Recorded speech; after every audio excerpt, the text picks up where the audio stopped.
Hey, Courtney, have you heard how upset people are getting about that new movie? Oh yeah, I've been hearing a lot about that new movie, The Sound of Freedom, right?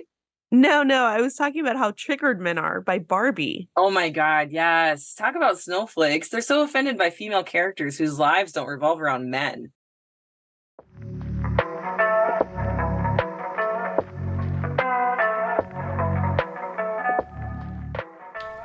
Hello, and welcome to Moms for Book Liberty.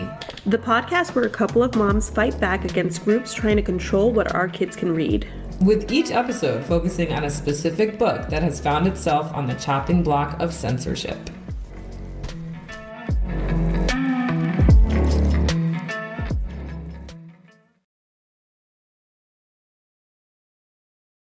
Welcome back to another episode of Moms for, what is our podcast called again? Moms for Book Liberty. How are you, Jennifer? I'm tired. It's been a long summer.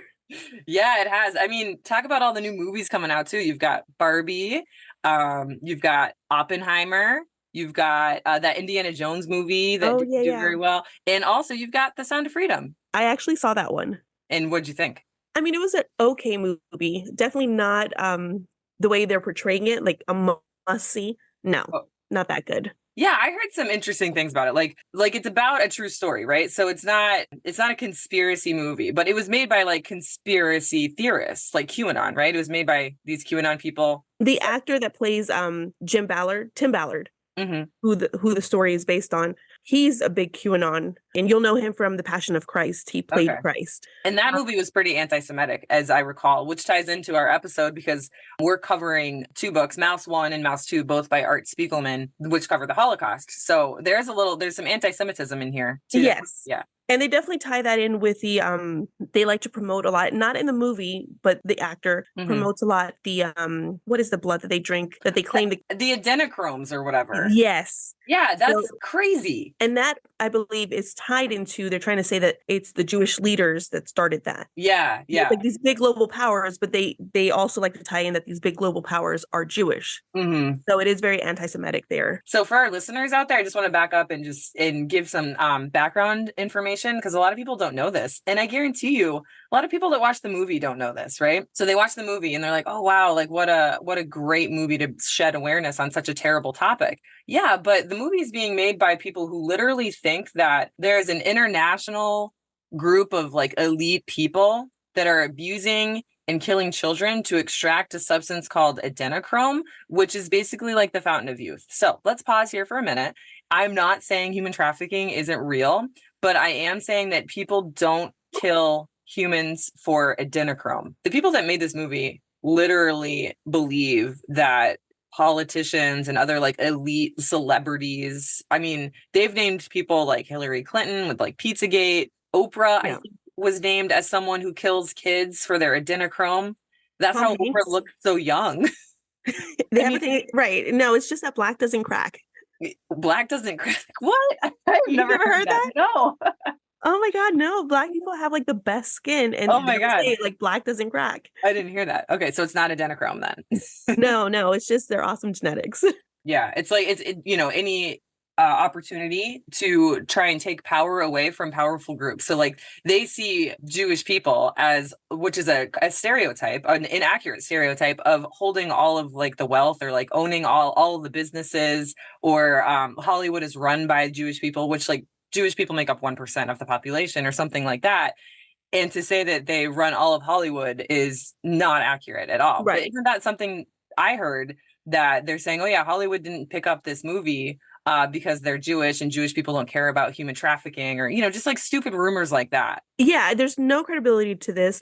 I think they just wanted to push this movie. And if they sell it as something that, the left doesn't want you to see this movie, the mainstream media doesn't want you to see this movie. Yeah, Hollywood didn't want to produce it. Yeah. Yeah, it was all a tactic for sales. And it worked for them, it did, yeah. But that's what kind of pisses me off, because they keep selling this movie as a way to save children from sex trafficking. And it's, you must watch it to save the children. Right. And but at the end of the movie, you saw it, so you tell me. At the end of the movie, don't they say, like, they send a message, they're like, buy a movie ticket to support our cause, instead of donate to this organization to help victims of child or of human trafficking, whether it's adult or child. They just say buy a movie ticket. the money Exactly. goes in their pockets. It's all about buying more tickets, more sales, and nothing. At no point do they give you any real way to help these children, to stop this from occurring.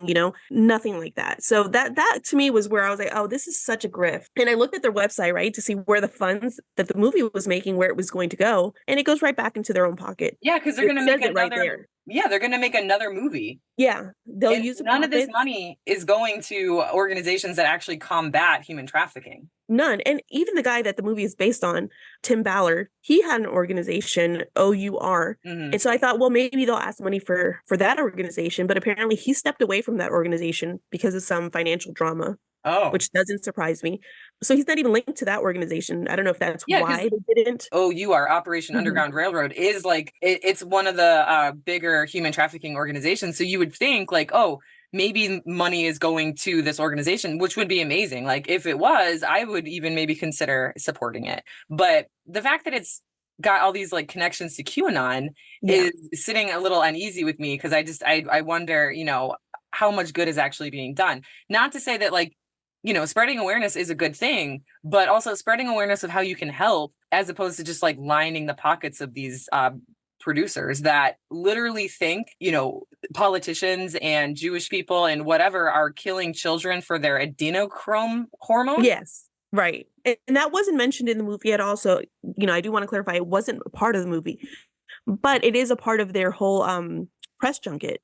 I thought a lot of scenes were weird too. Like if you just saved a kid from being sexually trafficked and you're hearing from the doctor that he was recently abused, and then the next scene is Tim Ballard's character with the child alone at a diner. Oh Who, my God. who would allow Yeah, that's the thing. That's a a really good victim point. alone with a man? Because there are some trafficking experts, like anti-human trafficking experts that have come out, and all of these resources that we're referencing will link in our show notes. But this is an NPR article that talks about how these anti-trafficking experts are basically calling this movie an inaccurate portrayal of a very dangerous thing. Like no one's sitting here saying that human trafficking isn't happening. Like that's what they try, that that extreme side, the QAnon side of things. They're trying to say like, oh, if you're a Democrat or if you're woke or if you're liberal or whatever, you don't believe in human trafficking or you're a part of it. It's just funny that it comes out at the same time that this woke movie Barbie is out, and it's like two ends of the spectrum. You've got woke Barbie. Is Barbie a part of this like human trafficking ring? Oh, I'm sure they'd love to connect that to it somehow. I haven't seen Barbie yet. I'm hoping to go see it tonight, but it's just, I don't know. They seem to really be triggered by this. Like Ben Shapiro like burned his Barbies. Oh, I didn't know he had a collection of them. Why does Ben Shapiro have Barbies, first of all? I don't know. Does he have kids? I don't know. Did he burn his kids' Barbies? Maybe. That's traumatizing. Right? That seems a little mean. But yeah, I don't know what triggered them so much by it, but some people are saying it's anti-men, but it's not anti-men, it's just feminist. Right. Well, of course, to them that's anti-men. Right. Of course.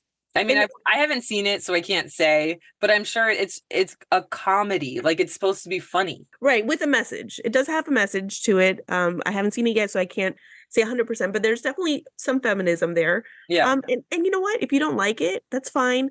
Yeah. Don't see it. Yeah. I just don't get the whole thing. Like they talk about us canceling everything, right? And that was their whole thing with The Sound of Freedom. That's how they got people to go see it. Oh, they yeah. don't want you to Hollywood see this canceled movie. it. Yeah, Hollywood canceled it. Come see why they don't want you to see this. Like it was like this big thing that they were gonna show us, and shed light on. And it was just like any other movie about trafficking. There was nothing new that was discovered in this movie. If you saw this and walked away finally like knowing about sex trafficking, then you were hiding under a rock or ignoring this issue because everyone else has known about it. Right. And if this is the first time, if buying a movie ticket is what it takes to get you to start listening to the news and like giving back to society, then I don't know what to tell you, because like you said, Jennifer, like human trafficking has been around for a very long time. And there are lots of organizations that dedicate themselves to fighting against it, such as the Polaris Project, which we talked about when we covered the book Sold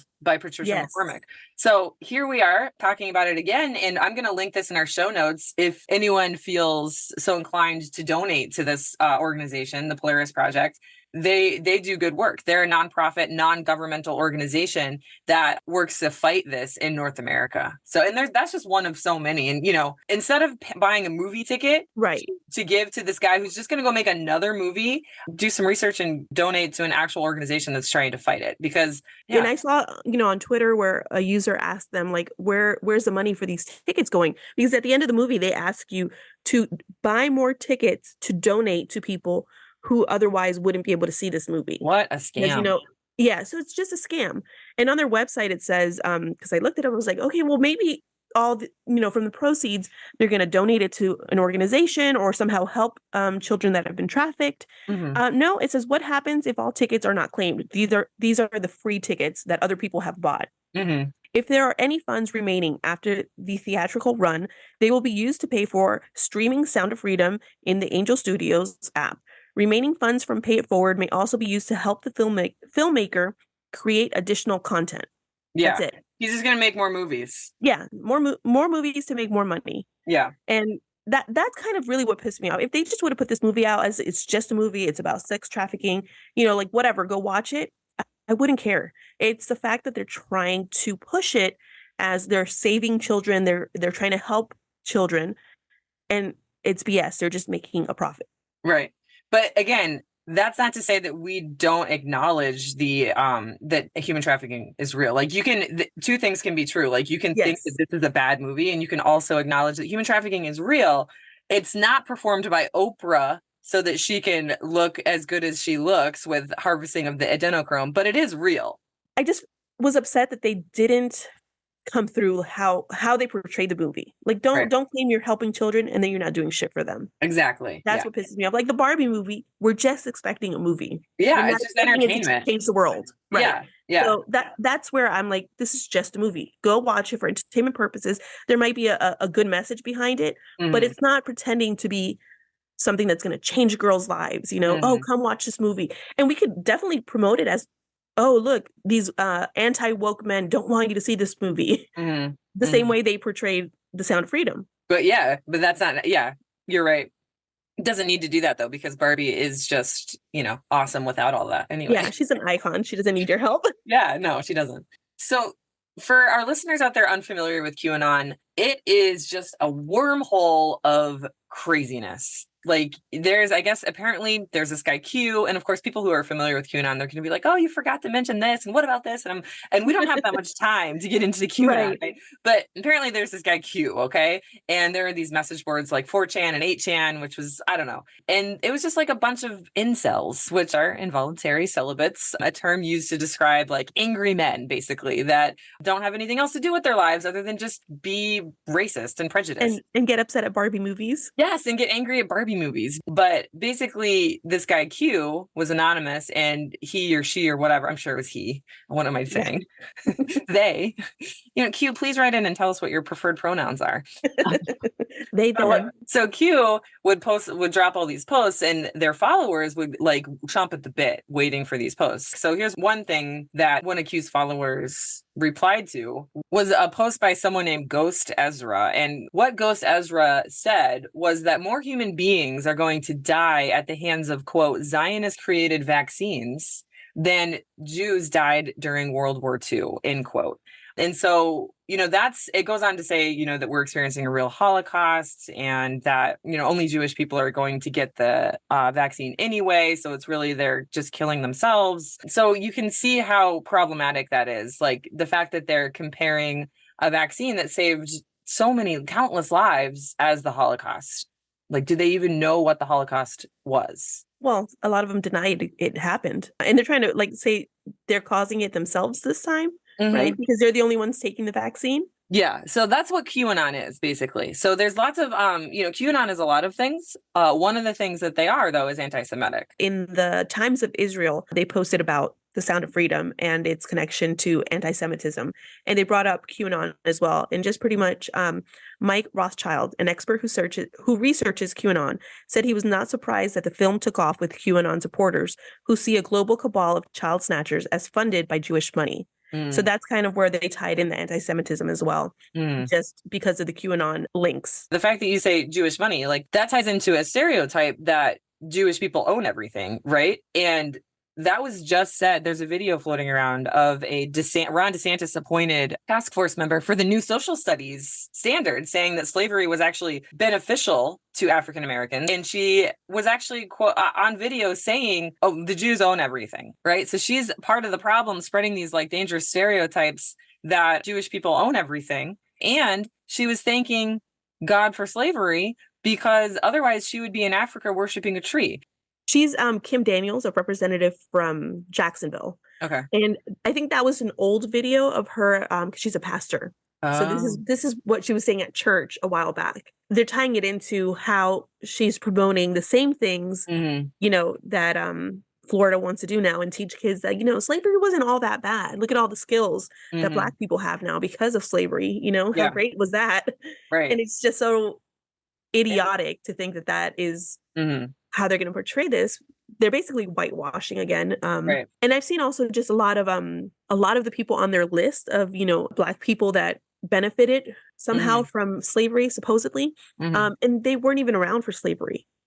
They were after slavery, you know, once they were freed. Right. So how did they benefit from slavery? Yeah, they're going to be hard pressed to find actual stories like that because it's ridiculous. Like how you can't, I mean, talk about human trafficking, like the irony of them trying to raise awareness about the dangers of human trafficking when an entire continent of people were trafficked to be exploited for their manual labor. This country was built on the labor of enslaved Africans.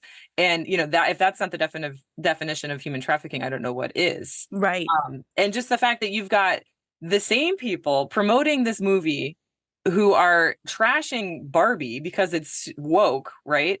But are also saying that we need to teach kids that human trafficking was beneficial. But they're also in the same conversation saying, oh, well, you got to support this human trafficking movie. Otherwise, you're a bad Christian, or you don't care. You're just like Oprah Winfrey. Like, you might as well be a human trafficker if you don't support this human trafficking movie that does not give any money to human trafficking organizations whatsoever. And, you know, and it's all tied together. So that, you know, saying that Jewish people are funding these human trafficking rings, and also, you know, the same people who made this movie are in the same community of people that are saying that vaccines is worse than the Holocaust. Like, that's anti-Semitism. That's terrible. And it brings us to our topic of discussion today, Mouse by Art Spiegelman.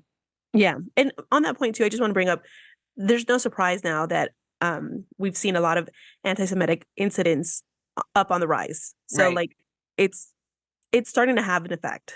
We're seeing it, you know? So before we jump into it, we wanted to mention Manny Diaz Jr., right?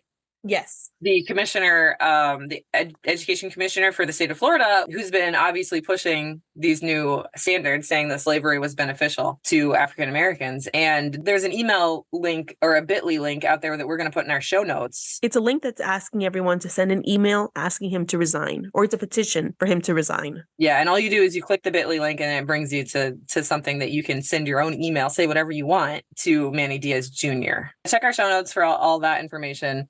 But yeah, we're gonna start off with where Mouse has been challenged and even removed in some cases. So this is a Pan American article talking about, you know, where Art Spiegelman, the author of both of these books, reflects on fascism as a third Missouri school district challenges his books. So it's actually been banned in a few schools in Florida and Texas. No surprise there. Yeah, not a shock. And it's been challenged in at least 2 Missouri school districts. And I think it made headlines last year because it was challenged and removed in Tennessee. The obvious symbolism in the banning of Mouse, even more so when you consider that it was followed by a bonfire of books in Nashville. Yeah. Not a good look. No, especially since book burning was an early maneuver for the Nazis. Yes. Yeah, and we talked about that in one of our episodes, right? Where, you know, one of the first transgender clinics was burned down in Nazi Germany after all this research was done into, you know, the science of gender and all that stuff. But yeah, you're right. It was banned in Tennessee because it depicted a naked woman, not because it was about the Holocaust or that they thought that children couldn't handle such graphic themes, but because it had boobs. Right. They're worried about the boobs. Which is really weird because the boobs are on a woman who just committed suicide. Right. They're not, It's not sexual at all. that's what these people don't understand. They equate boobs as like sexually arousing. And if you're aroused by a cartoon drawing of boobs attached to a woman who sadly just took her own life, then you are the problem. The book is not the problem. Such a small image. Like, I'm always like so dumbfounded how they get, offended by that. I'm like, it's not sexual. What are you looking? Why is that bothering you? Is it really that's bothering you, or is it the book itself and you're just using that as an excuse? And also, since we're on the subject of boobs, they give life and nourishment to babies. Like somewhere along the line, men have sexualized breasts and turned them into this like shameful thing. Yeah, I just had this conversation with my son because he was asking why he can go shirtless and women can't. I said, well, it's because they've sexualized women's boobs. Yeah, but they're really, they're the same thing you have. Yeah, there's no difference. Yeah, especially when you like go out to the beach and you see like a large man who actually has boobs, and you're like, well, how come he can show his, but mine are the same size, Right? What's the difference?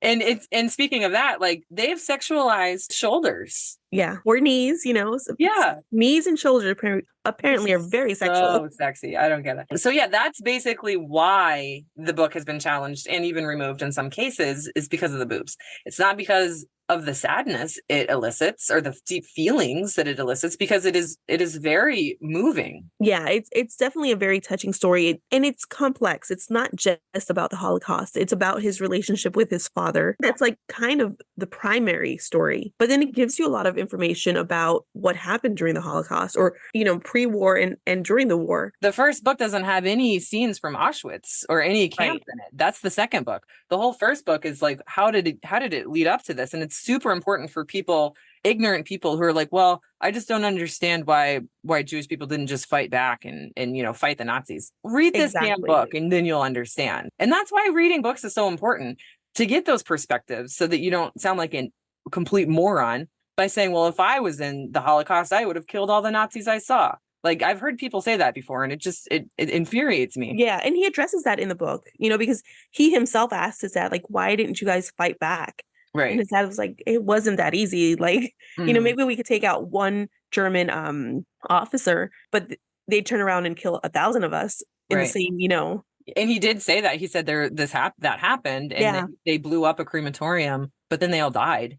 Right. And then, his dad, whose name is Vladek, was like, and then for what? And that's one of the themes throughout both books, is survival. And it really opens the perspective of like what humans will actually do to survive. Yeah. But let me read a review about this book, because it puts it in a really good perspective, by Umberto Eco. They say, Mouse is a book that cannot be put down, truly even to sleep. When two of the mice speak of love, you are moved.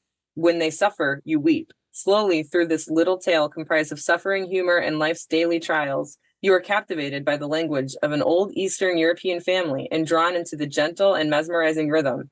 And when you finish Mouse, you are unhappy to have left that magical world and long for the sequel that will return you to it, which is exactly how I felt. I read this book in one day, and then I immediately went out to my local bookstore and spent like $25 on Mouse 2, because I had to read it. I had to. Right. And see how it ended. Mm-hmm. I'll tell you another thing. I don't know if you've seen this. I bought the set, right? So it brings like a little box set. Yeah. And in it, there's a like a little booklet that has some cartoons, some graphics that he's drawn. But the very back, it has a branch of the Spiegelman's family tree. But it shows before, right? And it's full. Oh my gosh. And then post-war, all the boxes that are empty. Oh.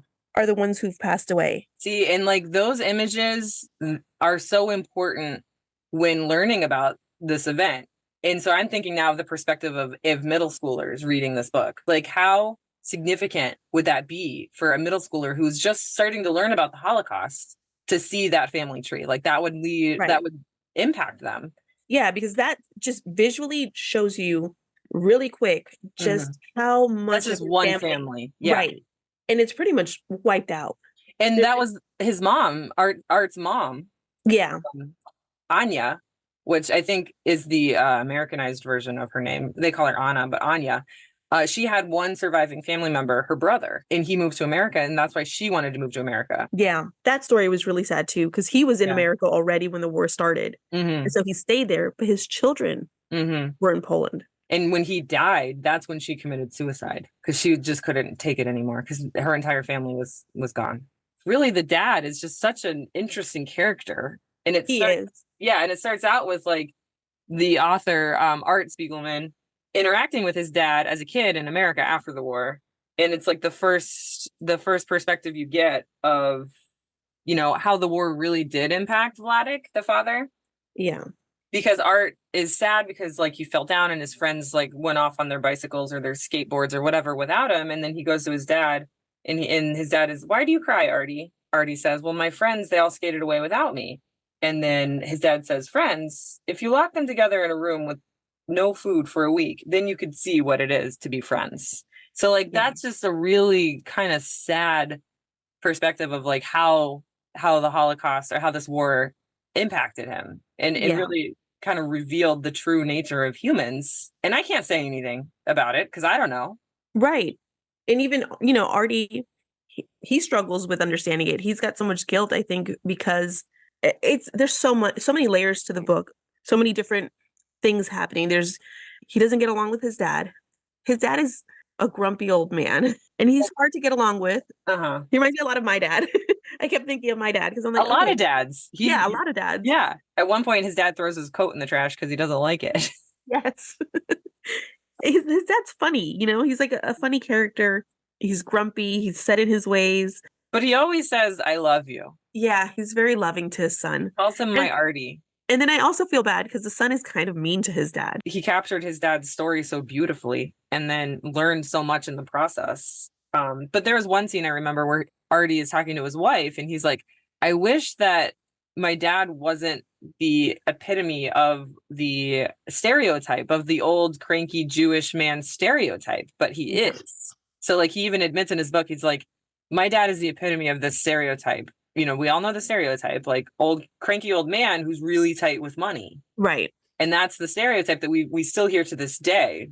You know, the Jewish people own everything and, you know, they have all the money, which there's some truth to in this book. Before the war, there were lots of very successful Jewish families with their businesses. Because, and, you know, and I'm not going to, that's a stereotype to say that all Jewish people were good with money. But before the war, the economy in Poland and lots of European countries relied on Jewish businesses. And then that's kind of where they get this narrative from. Right. I get that. Okay. Yeah. But that doesn't make them bad, which is what I don't understand why they try to portray that as a bad thing. I know. I don't get it. And also, if you haven't seen the graphics for this book, it's a graphic novel. He portrays everyone as animals. The Jewish are mouse. That's just why it's called mouse. M-A-U-S, mouse. The Germans are cats, you know, because cats attack mice. And then they have and this has been an issue why people used to be upset with mouse before. Oh, really? Yeah. So there were some people who were upset that the Polish were portrayed as pigs because they took that as an offense. But he speaks about it in a book he put out later called Meta Mouse. Oh, really? He kind of explains more about the book. I looked it up and I couldn't order it in time, so I just kind of got the Spanish version online. Oh, okay. So in my in Spanish? I kind of read it in Spanish because I was curious to see like what he had to say about why he picked pigs for the Polish. And it was his dad didn't like the Polish people because he saw them as someone who betrayed them, you know, turned them in. He had some animosity. And even the ones he saw that helped him during the war or pre-war, it was always with an interest, you know, like they would help you as long as you had money to pay them or something to trade with them. So it was always a give and take. It wasn't just like, I want to help you out of the kindness of my heart. And that wasn't everyone. There were so many times in both of these books where you're like, how does he get out of this? Yeah. And it's because he knew. He was smart. He was very resourceful. He was very wise. He wasn't like most people would be, which is like gullible and expecting people to help you. Because like, you know, if you fall down on the street, like your first instinct is like, oh, someone will help me get up or something like that. But there was more to it too. Like it wasn't just that, you know, he wanted to portray a little bit of that animosity that his dad had. Yeah. But it was also that in the scheme of like a farm, you know, there's the rodents who are to be exterminated, hence the mice. Exactly. The cats who, exterminate the mice. But then there's also other animals. And so the pig is someone who is there. And eventually, while they're there, they work their whole life, right, at the farm. And then they get slaughtered for meat, which also in turn, because a lot of the Poles were then slaughtered sent to, they were sent to the chimney as well, to the ovens. And right. And that's why everyone should read these books, because it does such a good job at what Jennifer is saying in sort of telling everyone else's story as well. It wasn't just Jewish people that were killed. I just vaguely remember, Anne Frank's diary, right? That a lot of Jewish people died during the Holocaust, things like that. But I didn't realize how many other people, Well, that's so interesting about the pigs being cast for the role of the Polish people, because when I got to the end of the book and, the war was starting to end, or the end of book 2 and the war was starting to end, Vladek told his story about how he was screwed over by these Polish people, right? Yes. And then he ended up having to dig their graves. The same person. He was like, oh, that was the guy that screwed me over. It's why they ended up in Auschwitz. Oh, that's right. And so they screwed him over. He ended up in Auschwitz, but then Vladek had to bury him because he was killed by the cats. Like the cats killed the pig, you know? So yeah, the cats killed not just the mice, but also the pigs. And then the Americans were portrayed as dogs. Yes. Like the opposite of the cat. Right, because they're the ones who kill the cats. Yeah, kill cats. Right. So it was kind of, and then I think it's the French were portrayed as frogs. Oh, yeah. And there was something, I don't remember now, but I think just in history, they've been portrayed as frogs before. So he kind of used that. The other thing with the pigs is it wasn't all negative, because he also said, like, he looked at cartoons like Porky Pig and other pigs that are portrayed in cartoons that aren't bad. They're cute, they're cuddly. So it was kind of like he used the pig because it had both positive double meaning. Yes. In 2012, someone did challenge Mouse in the Pasadena Public Library because of that. Because of the pigs. Because of the pigs, because he was Polish. And so he didn't like, how they were portrayed in the book. But eventually, the library just said, go away. Yeah, just said that what he was trying to do was censorship. And even though the story made him uncomfortable, that wasn't enough to ban it. And that happens all the time. Like, just because something makes you uncomfortable doesn't mean that you have to cancel it, right? Like the Barbie movie. Just don't watch it, right? Right. But you should read things that make you uncomfortable. Like, this book was not comforting to read. No. It was amazing and I couldn't put it down. But it made me so sad at times, but it's so important to read this perspective. And there are a lot of books out there on the Holocaust, like Night by Elie Wiesel and The Diary of Anne Frank. But these two books in particular are so unique and so important because of the way they're portrayed in a graphic novel. More than just a graphic novel. They're straight up like comic book style. Yeah. And the drawings are, it's hard to explain, but they're simple but they still elicit strong feelings. At the beginning of book 1, when things are starting to get bad and they're hiding. This is before the ghettos, I think, but they're still hiding because things are starting to get bad and they're starting to lose their businesses. And some of his friends are hanged. So yeah, the German officers hang them as sort of like a warning. Yeah, a warning. And so Art draws that in the picture, and like the image of the mice hanging is haunting, but at the same time, it's a black and white drawing of mice. Right. You know what I mean? So it's like you could argue that these books deliver a very challenging and heavy message to younger people, such as middle schoolers, right? Which is what, where these books are being challenged is in middle school. Right. So it's a little less shocking to see a mouse hanging than it would be a person. But even though it's implied it's a person, we get it. But, I feel like that would be easier for a kid to see. Yeah. It's a hard book. There's a lot of hard subjects. I mean, the Holocaust is not an easy subject. Exactly. But this is real. It happened. We can't ignore it. And kids need to learn about it. Right. And you can't sugarcoat something like the Holocaust. Right. Like expecting there not to be violence or death in a book about the Holocaust just doesn't make sense. Just like expecting not to discuss sex in a sex trafficking book. Like, exactly. That just doesn't make sense. Yeah. I guess there's just so much information and content in both of these books that it would take us forever to get through it. Right. Yeah. But, in the first book, it describes how he meets his wife and what happens, like what leads up to the war. And it sort of like helps you understand, like, it didn't like all of a sudden there weren't a million Jewish people in concentration camps. Like, how did it get to in all these concentration camps? And I think, towards the end of it, the numbers, we don't even know the real numbers, but like, 6 million is a number I've heard, but I've also heard that was grossly underestimated. I mean, that was just at Auschwitz, right? I think. I don't know. I read an article somewhere where it was like, we actually don't know the number. Right. I mean, people were being killed on the streets. Right. So how do you tally those numbers? Yeah. And that was just the Jewish people, right? And then, we already talked about how, you could be a Polish person and that's not Jewish, but still killed. Yeah. And they killed gypsies. Also, anybody with a disability. Or anyone that was gay or, identified as a different gender. So yeah, the National World War II Museum reports approximately 6 million European Jewish people and then 5 million prisoners of war. So those are the numbers there. But again, we don't know for sure. Then the second book picks up when they get to Auschwitz. And like the whole first book, going into the first page on the first book that his dad is a Holocaust survivor and that he makes it. So there's not any spoiler there. And that you also know that his wife makes it, but that's it. You don't know anything else. And then you know that the wife, that his mom commits suicide, of course, too. Yeah. And do you know it took him 13 years to get these books out? Wow. Like, because he was collecting the story from his dad? Yeah, between collecting the stories and doing the drawings. Mm-hmm. So it took him 13 years to complete the series. Wow. I mean, it's so worth it. These are amazing books. It's also the only graphic novel to have won the Pulitzer Prize. Oh, really? I didn't know that. That's really cool. I didn't know that either. We didn't talk about all the awards. We'll put that in our show notes. I'm sure it won so many awards. Reading it now, I thought this was a book that came out recently, but this has been out since the 80s. Or is it the early 90s? Because his dad died in 1982. And he was, started writing them before then, obviously. So yeah, I think it came out, you're right, in the late 80s.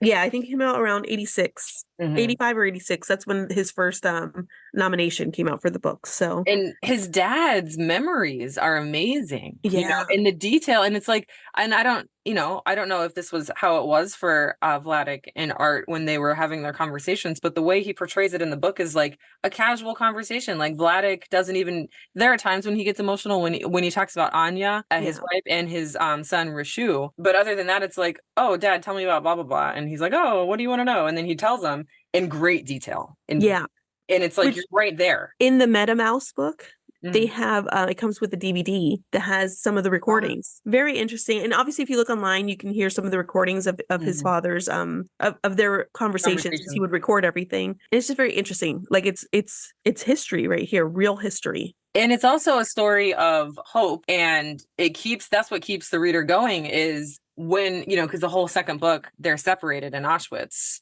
the husband and wife, Anya and Vladek. And there's one scene, do you remember the Hungarian named Mancy? So she's a mouse. Oh, yes. And so she's one of the few examples of someone actually helping without a cost, right? So she takes Anya under her wing, and without Mancy, Anya would have died. Definitely. And so Vladek finds out that Mancy is like helping his wife, and like he tries to like give her food and stuff. And Mancy's like, I don't need your food. Like I'm doing this because I want to, which is like just one of the few kind of examples of, altruism in the book. He's portrayed as someone who, is very frugal, right? And he doesn't like to give money away and things like that. But also throughout the story, you hear he still sends care packages to people he needed in Auschwitz that survived. Yeah. That helped him. Exactly. So he wasn't as frugal as people. Well, frugal means just that he's kind of like cheap, right? He wasn't tight. But he wasn't greedy. He sent care packages to lots of people. Whenever he could. Yeah, because he knew how they were feeling because he was in the same situation. I don't know why I dog-eared this page. I'm trying to figure out why I dog-eared this page. When they find out you dog-ear pages, oh my gosh, you're gonna get roasted. I know. Listen, it's my book. I can do whatever. It's my freedom. Okay. You know what else I thought was interesting that's in this book? It also touches on racism. Vladek was racist. Oh, yeah, I remember that. Where they're coming back from the grocery store where he had to return. First of all, he had to return all of his groceries because his second wife, he got remarried, right? And they just fight all the time because of how frugal Vladek is. So she leaves and he's like, I don't eat this cereal. Let's return it to the store. So he goes and returns a half-eaten box of cereal and then gets new groceries and then gets in the car. Art Spiegelman's wife is driving and she sees a hitchhiker. So she pulls over and picks him up and is like losing it because he's a black man. that she picked up. He's going to steal his groceries. Right. So, and they call him out on it. So, they don't paint him. This is what I liked about the book as well. They didn't paint him as like a saint, like a perfect person who, survived the Holocaust. They painted him as he was, imperfect. But, it's his dad. So maybe he would have like not shown the worst parts of his dad, but he said, no, I'm going to show it all. This is who my dad was. Yeah. And so there's times where you're like, ooh, Vlad is kind of, ugh. But then other times you're like, well, he went through this. You definitely go back and forth. At the end, I like Vlad. Yeah. And I feel for him. Yeah. Do I like that he was racist? No. Do I like that Art called him out on it? Yes. I think that was important to be in the book as well. Yeah. So there's a lot in this book. It's just so real. Yeah. So I think a lot of the pages that I marked here were about how he survived, right? Because you get into it and you're just like, you're waiting because he survives, obviously, and you're waiting for that moment. And really, some people were survived early on when the Americans came in. But then what happens to Vladik specifically and the people he's with is they take him out of Auschwitz, and then he has to spend all of this time in the woods and in this other camp. And that's where he gets those mites. What are they called? They're like the lice. Lice. And so yeah, there's a scene where they have them in cattle trains, like trains for cattle, like cows and horses. And a lot of people died just in the train. And he was that was so hard to read. Yeah. Because they were packed in so tight. Yeah, people were like being stepped on. Yeah.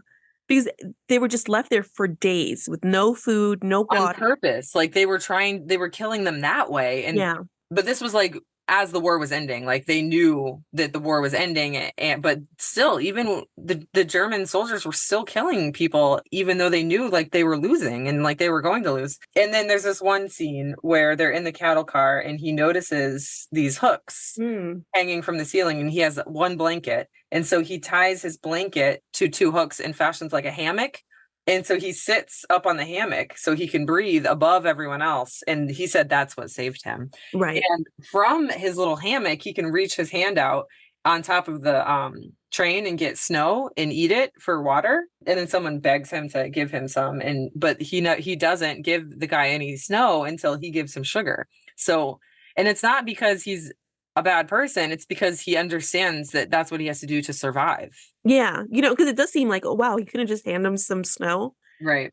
But he was giving away his supply because it's what he could reach. Yeah. So, and unless you've lived that, you really don't understand it. Yeah. Yeah. And there's just so many other examples of that in the book when, like the German soldiers wouldn't give the prisoners soup unless they could prove that they didn't have lice on their shirt, which was impossible because everyone was infested with lice. So he ended up like finding a clean shirt, like trading someone for a clean shirt, like using his resources. Because everywhere he went, he like made friends, sometimes even with the German soldiers as a way to survive. And so he would like hide this clean shirt anytime, he needed to get soup. And that saved him again. Yeah, he was very resourceful because there were a lot of times that I'm like, how did he not die there? Yeah. And it's because he was determined, I think, to live. Exactly. Because even when he was sick and dying in bed, he was still storing, bread under his pillow and saving. He got typhus and someone tried to steal his bread and he couldn't even speak. He threw a shoe at him to get him to give his bread back. I don't want to spoil it, but at the end, we know he survives, right? And Yeah. So I'm not going to spoil that part. But there were so many times where I thought, okay, he finally made it out. Right. And he didn't. Right. That's what I'm saying. Like this story is a unique story of survival because like I said, a lot of survivors survive, because right when the Americans get there. But this, right at the end, one of the German soldiers' girlfriends has to beg the boyfriend, the German soldier, to let them go. She's like, the war is over. Just let him go. And even then, like they had to catch a couple of trains to Switzerland. Yeah. He definitely had a journey. And so he's trying to find Anja and he runs into someone he knew from his town and he lets him know that he's looking for Anja and they warn him, we just came from Poland. We were lucky to get out. Whatever you do, don't go back. The Poles are still killing Jews there. When people went back home and went back to their houses, they were being occupied now by the Poles. One kid who went back home to his bakery. Gelber. Is that who it is? Yeah. Oh, yeah, Gelber. He goes back to his house and he's like, this is my family's house. I'm Gelber. And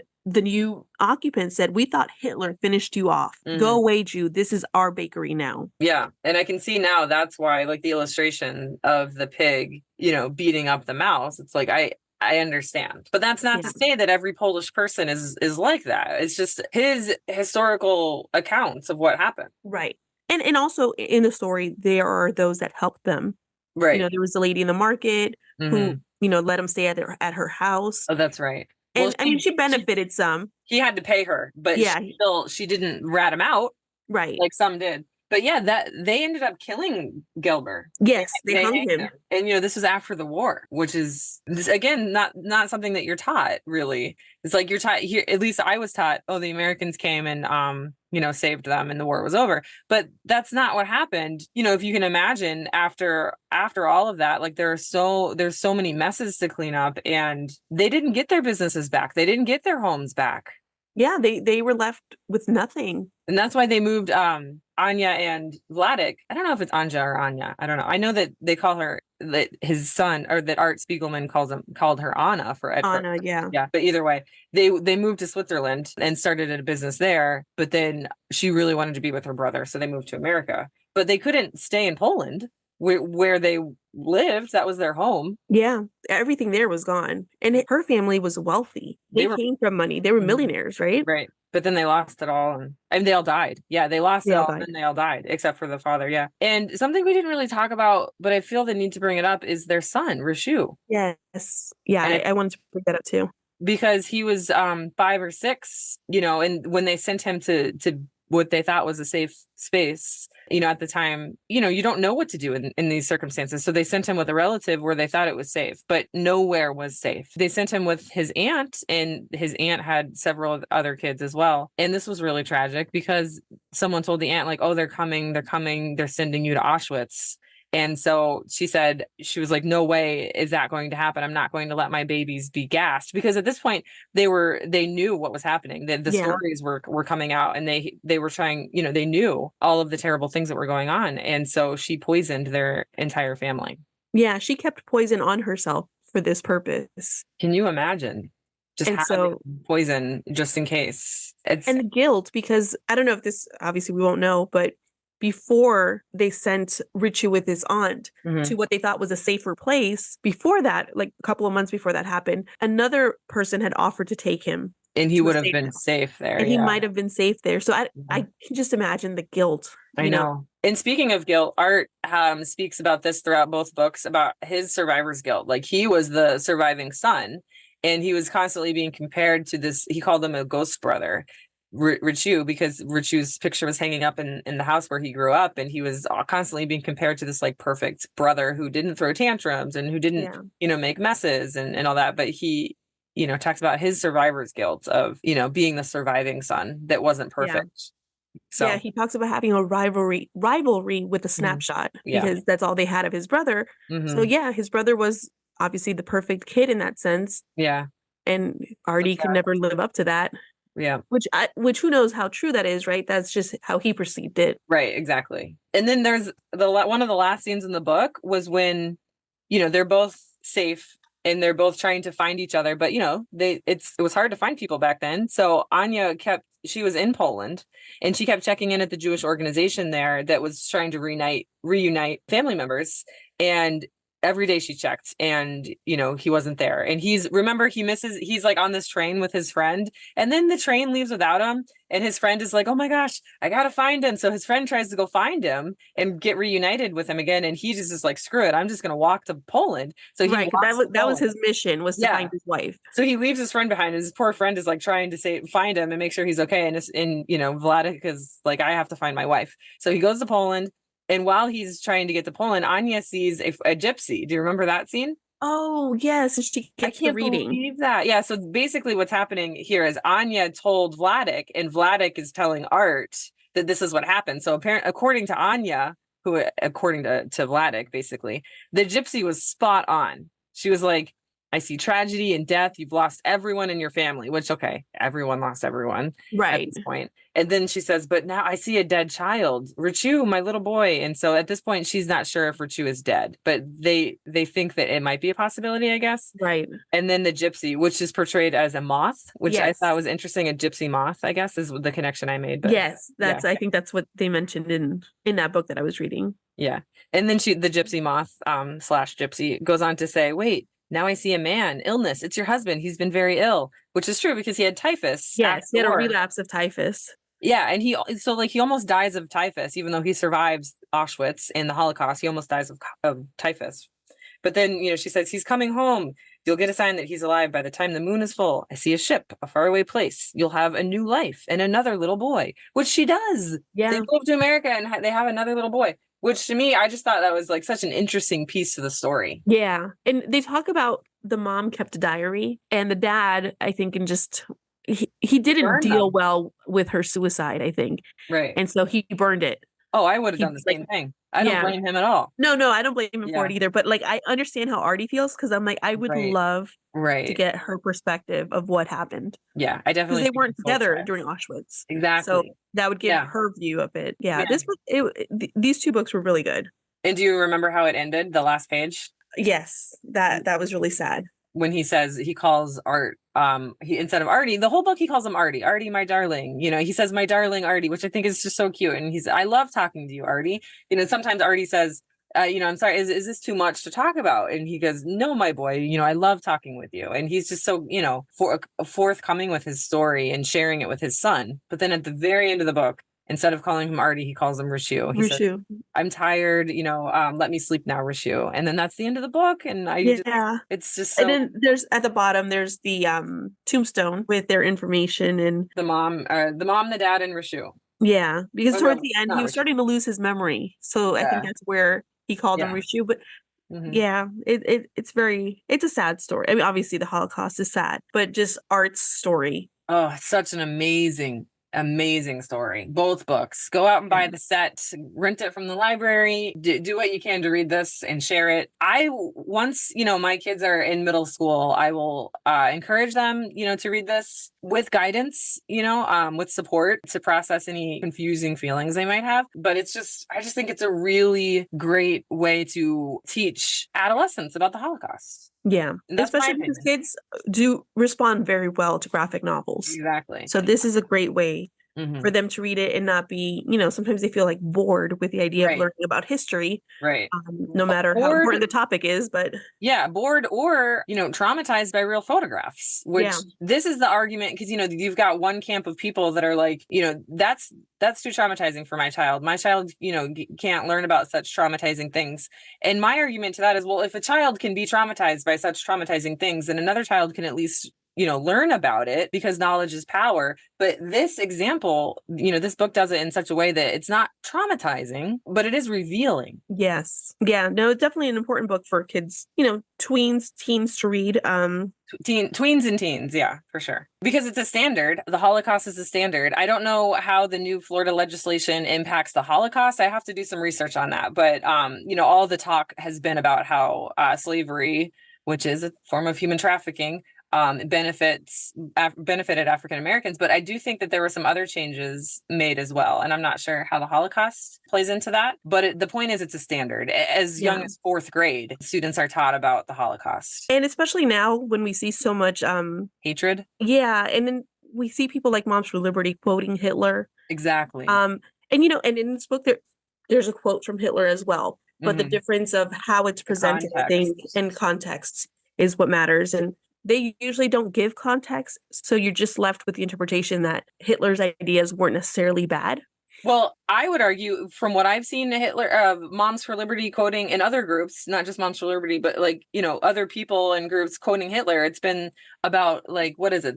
Help me out, because I won't remember the quote exactly, but about how the government, he who governs the children governs the world, something like that. Yeah, and you're right. They don't give context on purpose, but it's like, if you read between the lines, then, the fact that they're not giving context about how this was a bad man, is very telling of what they actually believe and what they're trying to accomplish. Alone who owns the youth gains the future. Mm-hmm. That's a quote they like to use. And they want to own the youth. That's them saying, we need to own the youth so that we can own the future. But then they experience some backlash, and then they tried to turn it around and say, oh no, we We're just saying, like, if the government owns the youth, then the government will own the future. But like we talked about this on our last episode. They're co-parenting with the government. And they doubled down on it during the summit too. One of the leaders of Moms for Liberty was talking about the incident of the mom who used this quote in their newsletter. And she was like, I'm glad she did it, and she quoted Hitler, and you hear whoops in the back, like, woohoo. Oh my God. And I'm like, okay, so you guys don't see it as a negative thing. No, they don't. And that's just disgusting. Yeah. Yeah. This is why we have to read books like this, so we don't turn into people like that. Exactly. Yeah, that's very well said. On that note, I think we should end it because that was very well said. So yeah, we'll leave it there. Pause for a minute. I forgot what we were saying. Were we going to change it? We already did. Don't ban bigots, ban books. No, don't. Hold on. Don't ban books. Ban bigots. There we go.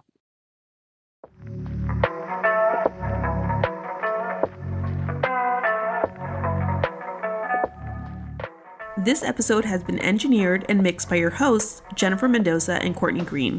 Be sure to follow our show on Twitter at Moms for Book Lib and Instagram, Facebook, and TikTok at Moms for Book Liberty with the number 4. And leave us a review on Amazon Music or Apple Podcasts, or you can rate us wherever you listen to podcasts.